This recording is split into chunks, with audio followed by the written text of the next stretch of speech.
And India, our motherland, has been ranked 5th in the world by GDP, yet won 26th in happiness. That's like winning a race but collapsing at the finish line due to mental burnout. They say money talks. Yes, it does. To you, to the employee sitting right here.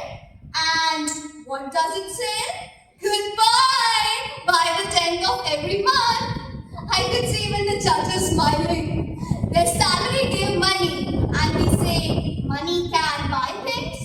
But last time I checked Amazon, it still doesn't deliver peace of mind. And humor aside, according to the National Crime Record Bureau, over 1.6 lakh Indians died by suicide in 2022. Even our constitution speaks of justice, liberty, equality, and fraternity. And ultimately, each of us happy. Not profits, perks, and paychecks. And Indians with heart attacks. Here's the dream I dream, and I hope you do too. A dream of a nation where children chase butterflies, not coaching classes.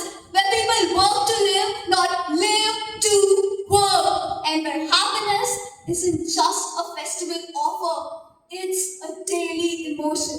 So let's drive the topic